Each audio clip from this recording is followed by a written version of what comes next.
My dad was born in Indiana, and they came out to California when he was 16 years old and lived in the Fairfax area.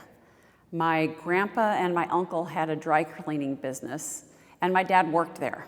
Then came World War II, and he was drafted into the war, and he got into the Army Air Corps at the time, which turned into the Air Force.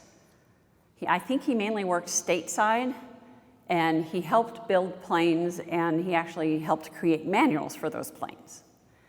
Then when he came out of the service, his parents had moved to San Pedro. My mother and my grandmother were born at San Pedro Hospital, went to San Pedro High. My mother was a knightette, which was kind of the leaders of the women. She graduated in winter of '47, and she was on the reunion committee. She taught at 15th Street School for a couple years and then went to Cabrillo Elementary, and she taught there for most of her career. Because she was teaching, my grandmother, Bernice Abrams, also known to everybody in town as Mom, pretty much I'd go to her house and she also raised me. My grandfather, Otto Paul Abrams, owned Abrams Pharmacy that was down in the Oddfellows building on Gaffey and 10th.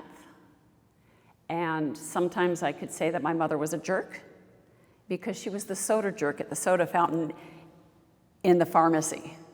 They lived over by Averill Park, and I remember my grandmother bringing me down to the pond to fish for crawdads using bacon.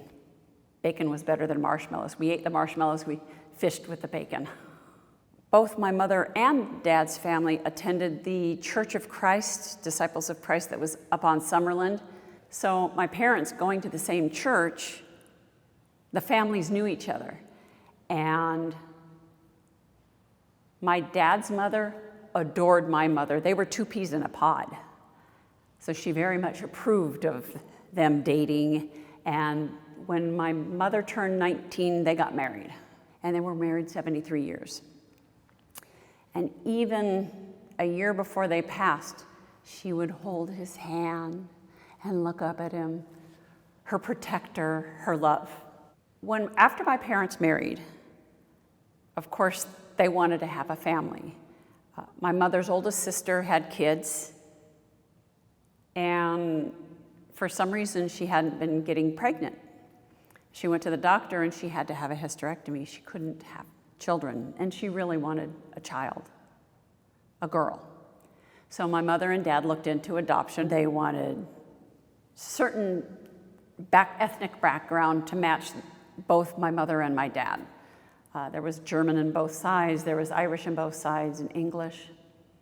So I was on back order for 2 years.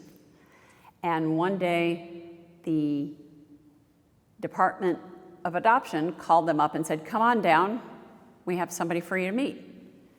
They put me in my parents' arms on July 24th, 1963, and I was adopted.